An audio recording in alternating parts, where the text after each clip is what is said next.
Hi student, आपकी screen पे DNA अणु हैं, उसका जो वाटसन और क्रिक द्वारा दिया गया मॉडल है। इसमें हम समझते हैं कि डीएनए के जो मॉडल की हम बात करें तो डीएनए के अंदर जो हेलिकल स्ट्रक्चर है डीएनए की, और इसके अंदर दोनों जो श्रृंखलाएं हैं वो विपरीत दिशाओं में व्यवस्थित हैं।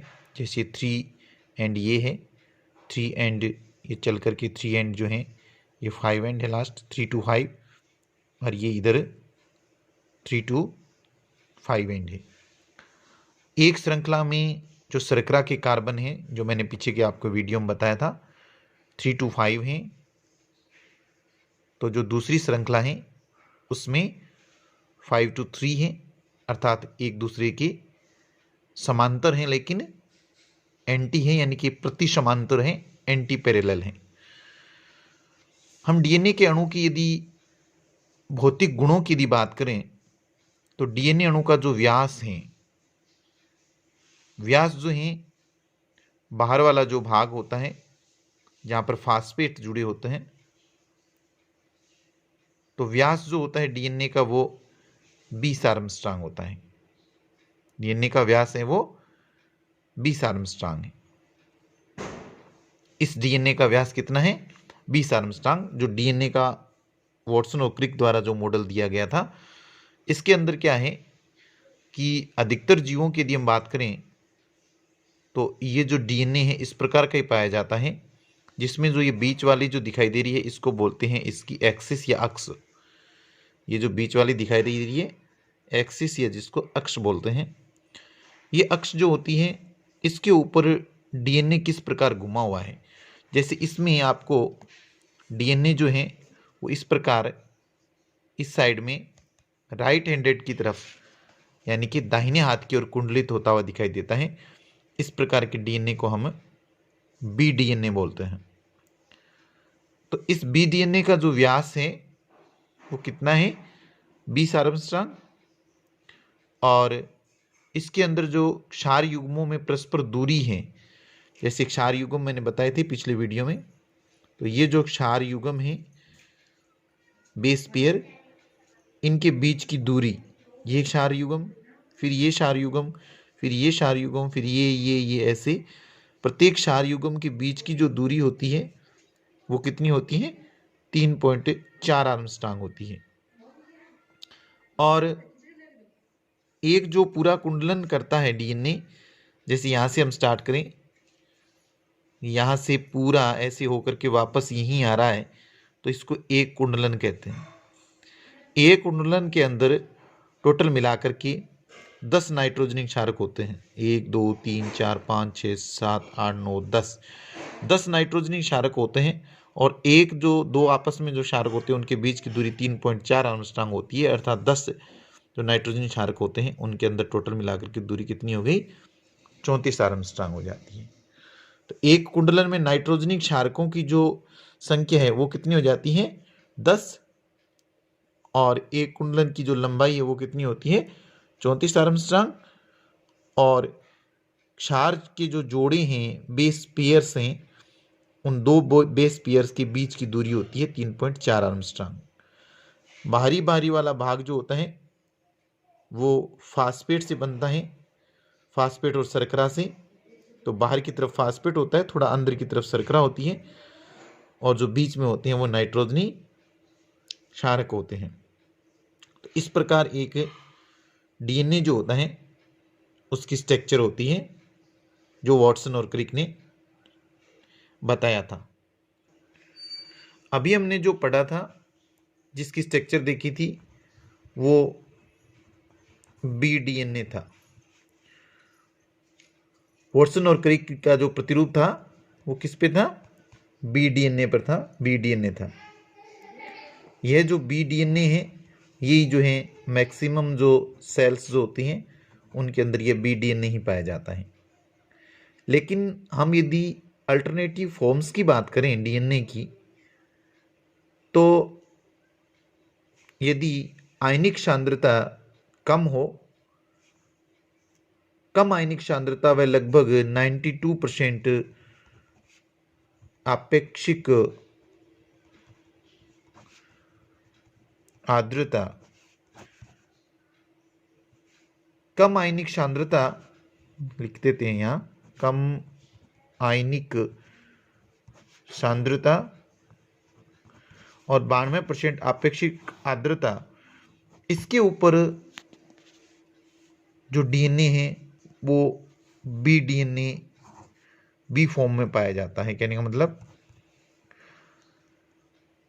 और आपेक्षिक आर्द्रता और आयनिक सांद्रता में यदि भिन्नता हो जाए तो यही जो बी डीएनए है ये अपना रूप परिवर्तन करके ए डीएनए में या फिर सी और डी डीएनए में बदल जाता है। यानी बी डीएनए जो है ये ए डीएनए में या फिर सी या डी डीएनए के अंदर अपना रूप बदल लेता है।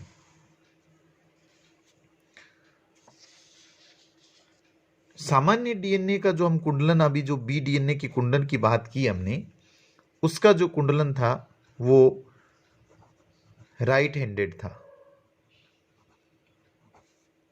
यानी दाहिने कुंडलन था। राइट हैंडेड डीएनए जिसको कहते हैं, या जिसको हम बी डीएनए बोलते हैं। सामान्य डीएनए का कुंडलन तो दाहिने हाथ में होता है, और जो 1979 जो है उसमें एक अन्य प्रकार के डीएनए की खोज की गई जिसका कुंडलन क्या था, लेफ्ट हैंडेड था।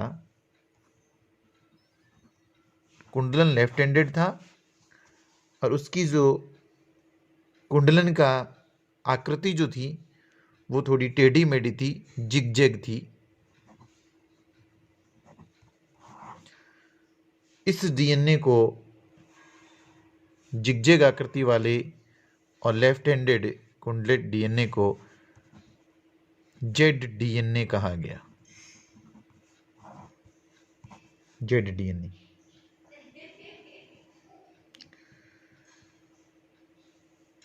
हम यदि इस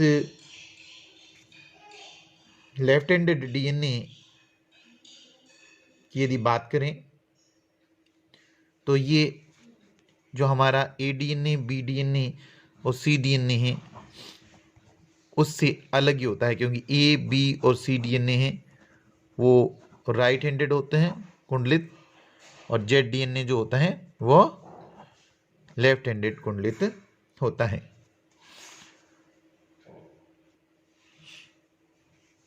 ए डीएनए, बी डीएनए, सी डीएनए और जेड डीएनए की यदि बात करें तो कुंडलन तो मैंने बता दिया आपको कि ए डीएनए जो होता है उसका राइट हैंडेड होता है,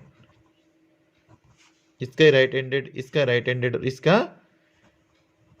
लेफ्ट हैंडेड कुंडलन होता है। प्रत्येक जो कुंडलन होता है उस कुंडलन के अंदर यदि हम क्षारों की संख्या की बात करें तो मैंने आपको बताया कि बी डीएनए में 10 क्षार होते हैं, ए डीएनए के अंदर 11 होते हैं, सी डीएनए के अंदर 9.33 और जो लेफ्ट हैंडेड घुमा हुआ जेड डीएनए होता है उसके एक कुंडल में क्षारों की संख्या कितनी होती है, 12 होती है। और हम व्यास की यदि बात करें तो हमने बताया था कि जो बी डीएनए है उसका जो व्यास होता है 20 आर्मस्ट्रांग होता है। ए डीएनए जो होता है वो बी डीएनए से थोड़ा चौड़ाई में ज़्यादा होता है, उसका 23 आर्मस्ट्रांग होता है। और सी डीएनए जो होता है उसका 19 आर्मस्ट्रांग, और जेड डीएनए होता है वो लंबा डीएनए होता है, व्यास सबसे कम होता है, 18 आर्मस्ट्रांग होता है। और यदि हम